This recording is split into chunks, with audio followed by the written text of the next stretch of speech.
Well, gold and silver after the first of the year, pretty much heading nicely higher. Now it looks like they've hit a rough patch.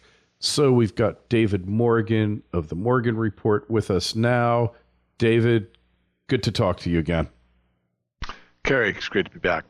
Hey, so David, where do you think we are in the precious metals cycle currently? On a short-term basis? Yeah, pretty much short. Medium and long-term, I think we both agree where we are. Yeah, long-term, we're certainly going to be much higher.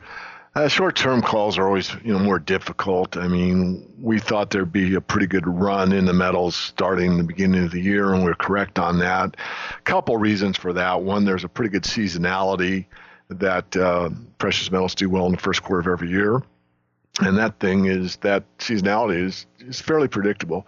Second reason it was that we had done so poorly in metals prices in 2013 that there was a great deal of tax loss selling at the end of the year, and those things tend to exaggerate the downside. A lot of people, eliminate their positions, be them futures positions or primarily mining equity positions.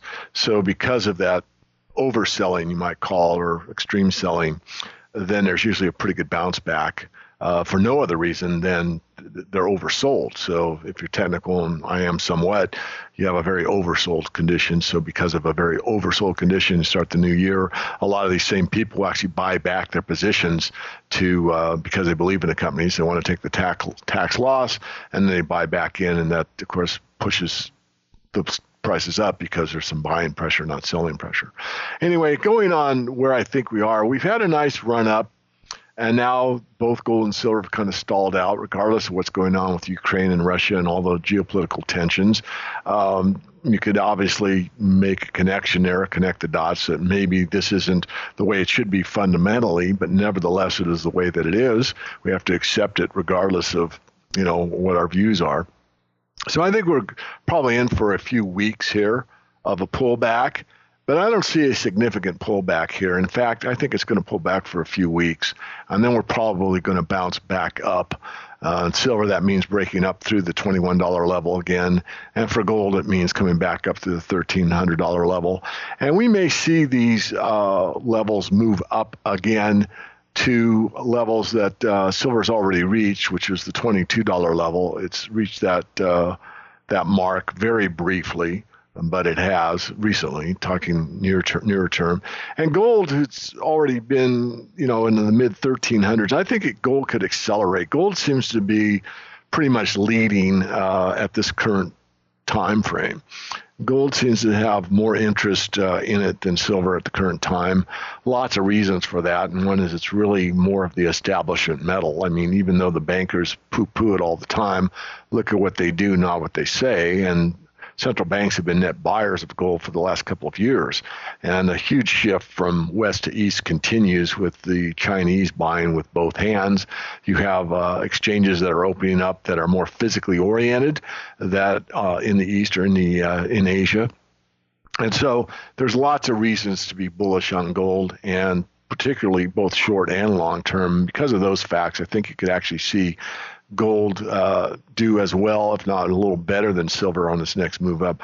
Once we hit that, I'll probably should delay what I think, but the summer doldrums are usually fairly predictable. That seasonality works fairly well also, but I think we could see another move up into the April timeframe or early May. And normally we never talk about the other two noble metals, as they're referred to, platinum and palladium, but I'm going to bring them up here because normally of these four precious metals, one of them's a leader, one of them's a laggard, and the other two are just going along for the ride.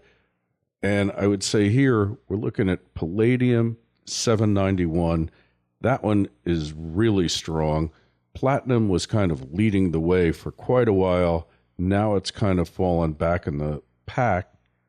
Silver has really been the laggard here, but palladium really strong, breaks into that $800 territory after this couple of week hiatus. Might it pull the others along with it? Right. Well, as you know, the paid people of the Morgan Report, I mean, and a lot of the stuff I reserve for paid members because obviously they're paying us and they should get Sure. our best thinking. And we did a Absolutely. special report. We did a special report on the PGMs, and we emphasized palladium substantially, even over platinum, and gave our reasons why. And I actually took a pretty nice position in palladium. We outlined different ways to do it. There's very few companies you can buy. You can buy the physical metal, of course. There's ETFs that specialize in palladium. So there's several ways that you can participate in that market. And we've been right. We actually kind of picked it right at almost the perfect time. And one thing I'll comment on, and I don't say this often, I've probably said it maybe 3 times in the 14, 15 years I've been doing interviews on the internet or regular radio shows as well, but mostly on the internet regarding precious metals, the economy, and that type of thing. But when I started trading actively, I mean, I had a couple futures accounts, and I shifted around. This is like the 3rd broker I had. And I had a broker, and this guy was able to retire from his commodities trading like 30 years old. So I really got a really good broker because, if you're in the game to make money and you make a lot of it, then obviously you're doing well. And he taught me that whites lead yellow. He was a big believer that silver and gold led silver or the whites, platinum, palladium, or silver led gold. Now that was more true in those days, and now I've revised my position that sometimes gold leads and sometimes silver leads. But at the time, I did a fair amount of trading of the PGMs, and there's a pretty strong seasonality with them as well. Anyway, the bottom line is that I've been saying mostly privately that watch palladium. And palladium really has broken out to the upside. I mean, as you said, it's the strongest of the 4. Most people don't pay any attention to it. Most people know very little about what I call the other white metals, platinum and palladium. And yet, these are more physically oriented metals than even silver and gold, because even though they have the leverage and they have the paper plasterers out there because they are on exchange and there are ETFs, they're such minuscule, small physical markets that the physical will take over in those markets a lot more readily than they would in either gold or silver, and they will in those markets as well. So palladium really is a signaling case, and I've said this, I think, 3 or 4 times to, again, subscribers to the Morgan Report that are on what I call the advanced service, which is the basic plus service, which I get to look over my shoulder as I'm doing technical work and the videos that we shoot at the mining companies. And there's a lot to that, but part of that service is that they get to listen to me talk as I'm looking at charts. And I said several months back, before we did a special update report on the PGMs, how important it was, and to watch it break out. And that'll be a subtle clue that hardly anyone will pay any attention to, but it's a clue of, 1, that the precious metals bull market is intact, and 2, that will signal that we're ready for the other metals to follow along. So palladium making a breakout move, which it has, not selling off much even on these sell-offs like gold, again, is a subtle clue. Very few pay attention to it. Will it work this time or won't it? I'm not going to put my neck out much further than I already have, but I'll say that it works a good 85% of the time, and I think it's working again this time. So thanks for asking the question. Most people don't really pay a great deal of attention to those metals, but look, we're here to make money. We certainly like, precious metals in general. Platinum, palladium investments are certainly not the areas that you should start, but if you are a sophisticated investor and you already have a gold and silver position, as we suggested in that month's write-up a month or 2 ago, certainly a place to look at.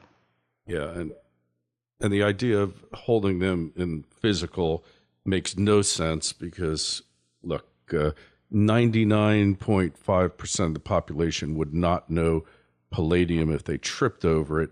96% of the population would not know what platinum was, and really they're really industrial metals that are precious, but let's face it, the population is clueless about it, and it's just not for the faint of heart. But the beauty of them is they can be manipulated from time to time, but they're necessity to the economy, because without them, basically the cities of the Western world would be choking on smog. Means that the physical, like you said, they're essentially physical markets, right? Correct. Yeah. Yeah. So want to talk about copper. Market I totally can't fathom. I don't understand it, but it's taken a big hit lately. Yeah, let's talk about copper. It's called Dr. Copper in many circles. And the reason it's called Dr. Copper is because, most of us have some respect for someone that earns a PhD or an MD. And it's always been equated with what the overall global health is of the global economy. So if copper is doing well, it portends that the global economy is going to do well. Copper does poorly, it portends that the global economy is going to do poorly. And that's basically a very accurate way to look at copper. That's a pretty accurate description of what it shows you in advance. And so since it's broken down, obviously it's portending that we're going to be seeing less robust economic recovery, which in my view there really isn't an economic recovery. And copper is signaling that things going forward are not looking brighter, they're looking dimmer. I mean, I think, that is a fairly good summation of the situation. Right. And that means you're talking about copper, you're talking about China, obviously, right? Yeah, primarily. I mean, obviously there's some new building going on, in all locales, all domiciles, U.S. included, but primarily the big drivers for commodities overall has been China and the China story. And that, of course, is something that everyone's paying a great deal of attention to. And what we don't know exactly, although we certainly get our information like everyone else, is that China really isn't doing that well, and that their growth rate has curtailed from what it was. And I believe those to be true statements. And because of that, you're going to see less demand and less copper demand. The other thing is that China and others, but particularly China, is very good at stockpiling reserves of commodities, particular commodities that don't rot, like soybeans, so meaning metals. And you can stockpile copper in warehouses, then obviously you've got an advantage, especially if you buy at the right price, which they seem to be quite good at. So that's another factor, is that the rumors being that the stockpiled amount that China might need for pick an amount of time is already in place, and therefore the paper markets, the floating price, can adjust as it is, again showing a breakdown at below the $3 level, and this is a concern to a lot of us. I would agree that it is portending that things are not as rosy going forward as they might have been. So, David, there's also been talk that they've got multiple collateralizations in China of these copper reserves, much like it's accused in the COMEX and in different gold and silver repositories in the U.S., GLD, SLV, wherever they might be held. And nobody knows who owns what. And I guess they're learning some of the worst things about the Western financial system over in Asia, aren't they? Well, they are. I mean, it's, I don't know what to comment on other than to add on what you just said. I mean, the whole system has been corrupt and is more corrupt than any time that I'm aware of in my lifetime, meaning since I was born. I'm sure there's areas in history that I've studied that were probably worse. But as far as, modern times, this is just beyond belief. So, it applies to the macro picture as well as the micro picture. I mean, as Mike Maloney and others have said, if you can't hold it, you don't own it. And, it's really difficult for a nation state when you've got, the LBMA and you've got these big capital formation type companies or associations or exchanges that are basically there, and we would want to think above reproach. In other words, when you buy something, you store it there, it's there. But, going back to Morgan Stanley on the silver side, and these people charging silver investors interest and storage fees for silver that never existed. I mean, this is preposterous, but exactly what happened. And instead of putting, some people behind bars, they just got, a financial fine for being totally corrupt. I mean, total fraud. I mean, to sit there and pay for silver that you don't get, and then to pay storage fees for non-existent silver. I mean, this is total, complete, absolute, 100% fraud, and yet again, all they get's a fine. Anyway, back on point, Kerry. Situation of the East and the West. I mean, it goes both ways. I'm certainly not trying to defend China or the U.S. or anybody in particular. I'm trying to be objective here, but it's more pervasive now, I think, than any other time that I'm aware of, again, in my lifetime. Yeah, one day the history books will be writing about this, and they won't be too charitable about it, because just the greed and the corruption run amok, and there's no political will, there's no desire to deal with this and to purge the system. And I just never believed that I'd live through a period of time where this illegality would just be tolerated and embraced.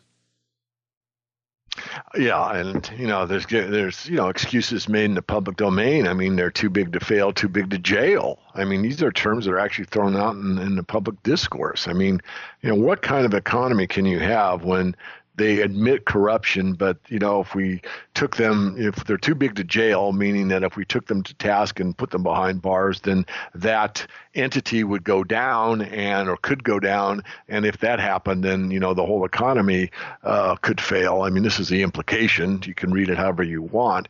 It really tightens up my stomach when I hear stuff like that, because the free market, when it's allowed to be free, and we haven't really had a true free market for maybe forever, but we've certainly had a lot closer to a true free market years and years and years ago, will purge these things. I mean, once people learn that they've been conned, they quit making investments, get their money back out if they can. They do whatever they can, but the market will purge these kind of things without the regulators being involved. And yet, of course, a lot of on the other side of the political spectrum think all we need is harsher regulations. I don't care how many regulations you put in place. If people are dishonest, they're dishonest. They're going to they're going to break the regulation. You cannot legislate honesty. You can only the only honesty that's really determined is, in my view and studied view, is one, have an honest financial system, and this is where gold and silver are so important. The more honest the monetary system, the more honest the moral structure of the society. You can go back to Rome and verify that. As the denarius was corrupted more and more, the moral structure of society corrupted more and more. And we're seeing the same thing again. Look at what the moral structure was prior to August 15th, 1971 to where it is now. Now, this is a subjective thing, and I know that, it's really hard to put into like a data point. But if you just, you're my age, your age, Kerry, I mean, think back when you were a kid of, how many people had to lock their bicycle with 3 locks to go into the grocery store to buy some gum and come out. I mean, you just parked your bike and came out, and chances were very good that, nothing would happen to it. I'm just using that as an illustration. The point I'm making is that as the moral structure, as the degradation of the currency takes place, the degradation of society takes place right along with it. Yeah, in 1971, I mean, there weren't that many baristas, but I guarantee you they weren't armed either. And look, the crime rates and everything else, you can track it right along and go back to before the founding of the Federal Reserve. And yeah, I mean, look, there's been times where the crime rate has been totally insane. In the 1800s in New York, everyone was armed and waiting for a confrontation in New York City. But there was a morality that is lacking now throughout the society. And also when your nation becomes a nation of gamblers at one level or another, and look, in the early 2000s, the biggest growth industry in the United States was the so-called gaming industry. Las Vegas, that was the growth capital of the country. So obviously there was something really inherently wrong with the country even before the crash. And we were just kind of ignoring it and kind of hoping for the best. So I agree with you. If you don't have honest money, you're not going to have honest anything in society. And to think that you can somehow kind of purge the system and make it right, short of an all-out collapse, is looking less and less possible, isn't it?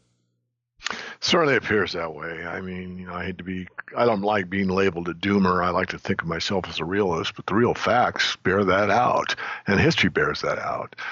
There's never been a time ever recorded where we've gotten in the position that we're currently in where it doesn't end badly. And badly doesn't mean the end of the world, and it doesn't mean you're not going to eat or any of these things. But what it does mean is, generally speaking, there's a depression, meaning that people are depressed. They're not very happy. And I would conjure a thought experiment. If you're lucky enough to have a job and you're doing well right now, good for you, and I'm happy for you. But think of all the unemployed or unemployable that exist right now, probably the highest in this country that it's been on a percentage basis in a very, very long time.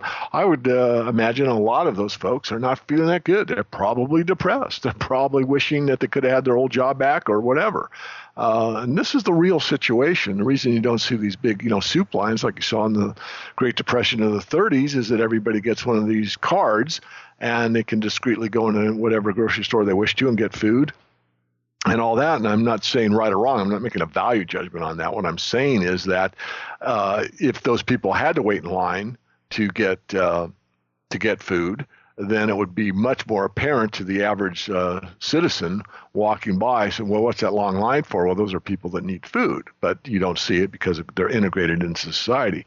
But it doesn't mean that it isn't a great percentage of the population that are requiring assistance in order to eat properly. Yeah, we have virtual bread lines now instead of, out and out bread lines, but they're waiting at Walmart for the stroke of midnight at the first of the month to go get their diapers, baby formula, whatever else they need. And that's really the fact of the matter. So even though they're not lined up around the block because of the EBT card, that miracle of technology, we still have it. Exactly. Yeah. So the question is, what's next? And the collapse, it's been ongoing since '08, and really the next phase is coming, and it's going to be a lot less pretty than the ones that came before it. I agree. I think that you have to look at where we are in reality, and really nothing has recovered since 2008, even though you constantly hear that on the mainstream media. The facts bear differently. And because of that, the next down leg starts from a lower point. So you're going from a low point to a lower point, which means things are not getting better. Yeah, it's really lower highs and lower lows, and that's really it. And yeah, think of, you say a depression, people are depressed, all these people on antidepressants, record numbers, and that's not because happy days are here again, quite literally, and sad to think of, but you have to find your own internal happiness and make the most of the situation, because there's really nothing else you could do about it. So, David, you got a couple publications that we can gladly subscribe to. Where do we find you? You bet. The easiest is the website, themorganreport.com. If you want to go to YouTube, it's Silver Guru. You want to go to Twitter, it's at SilverGuru22. If you come to the website, themorganreport.com, we have a free e-letter that goes out every Saturday. We have, of course, the paid services as well, which are at 3 levels, and they're described on the right-hand side of the website. All right. And, of course, financialsurvivalnetwork.com. Subscribe to our newsletter, and you can find the links to David's sites right there. David, always a pleasure. Thanks so much for being on. My pleasure. Thank you, Kerry. Silver123.net is a silver saver program designed to be as simple as possible. For as little as $50 per month, you can set up and create an automatic cost average buying program that will get silver or gold sent to your door on a monthly basis. The first step to creating an account is easy. You will supply some basic information. Next, you will add a bank account from which you will schedule your purchases. Scheduling purchases makes saving easy. Silver Saver is customizable and allows you to control the amount and the date of purchase. Once you are signed up, you are then given your affiliate code. Now you can save in precious metals and also market this program. You can use email, web pages, and multiple forms of social media to share the Silver Saver program. Silver Saver will reward you generously with physical silver or gold whenever someone you refer becomes a saver. Silver Saver not only provides you with a share code, but also allows you to place your own banner ad on a website of your own. Silver Saver is one of the best ways to start saving and accumulating gold or silver, especially at these levels. Visit silver123.net and start saving today.